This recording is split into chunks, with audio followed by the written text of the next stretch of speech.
sentions respirer comme une vieille dame vêtue de noir, dont le souffle lourd et chaotique soulevait d'humides fantômes glissant tout autour de nous.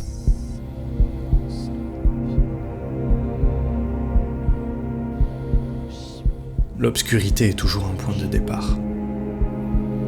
Les rêves, l'imagination, les secrets et même les sensations se construisent dans les ténèbres, comme si l'absence de clarté nous ramenait à l'essentiel, ici, là et maintenant, diluant les frontières du réel. Chaque son devient une énigme, chaque ombre raconte une histoire.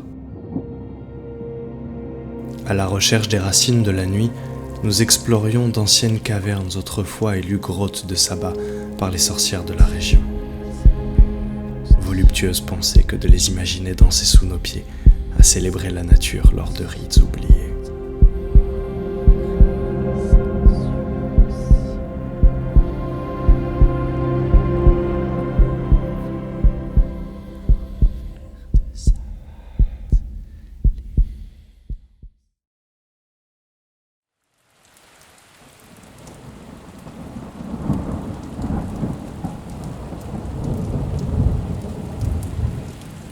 Le monde entier semblait suspendu ici, comme si le temps avait fui ces lieux bien trop heureux des spectres qui pourraient se rire de lui.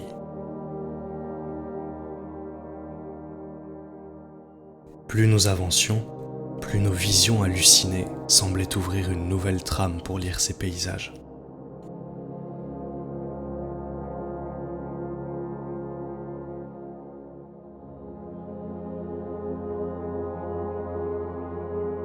Mystique savoir partagé par d'anciens dieux, au rythme des tambours frappés silencieusement par la forêt. Sans que nous n'osions penser y assister, la fin d'un monde se préparait sous nos yeux.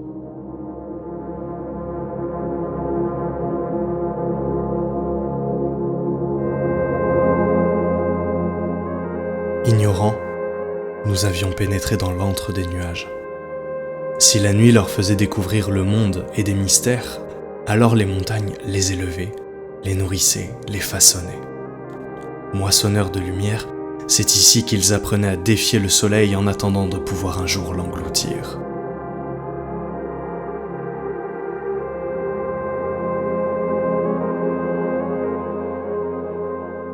Les ombres ondulaient devant nous, comme les vagues sur la mer.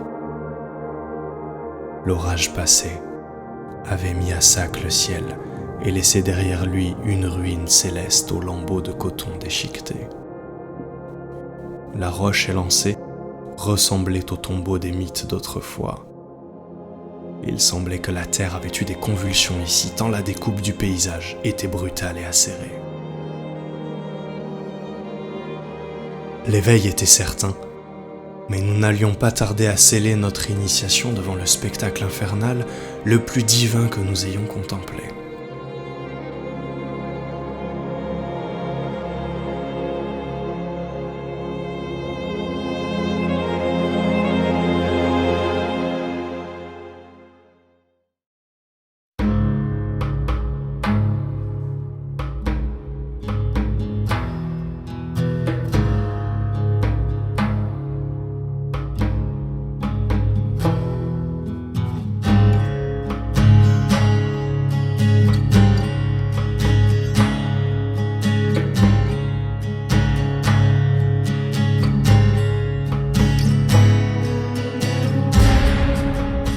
Un soir, alors que nous avions abandonné le soleil derrière une épaisse stèle grise et que nous échangions quelques notes de guitare alcoolisée, le vent s'est arrêté et l'air est devenu lourd. Le rhum endormait nos muscles et nos esprits alors que nous chantions à tue-tête du haut de notre falaise, comme si nous vénérions les restes d'un vieux géant recraché par les flots. Nous étions loin d'imaginer ce que le ciel préparait derrière la crête qui nous dominait. C'est en remontant un étroit sentier au-dessus de l'océan qu'Éthylique, nous découvrîmes le temple où le soleil serait sacrifié ce soir. Les nuages étaient enveloppés de longues robes noires et grises. La houle faisait rouler son tambour.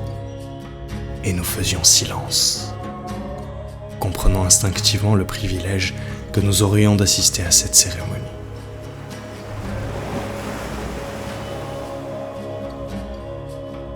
Les dieux du Nord s'étaient rassemblés à cet endroit et nous offraient l'oracle, la vision de la fin d'un temps. Ce soir, le loup dévorerait le soleil et nous entonnions un chant pour accompagner ses soupirs. Le sang doré dégoulinait des nuages et infusait la mer d'une terrible lueur. Le loup immense, à la fois prêtre et bourreau, aspergeait la côte du précieux liquide comme un peintre lancerait de la peinture sur sa toile. Transpercé de toutes parts, dans les affres du rituel, le soleil gémissait silencieusement et le monde s'effondrait dans l'abîme.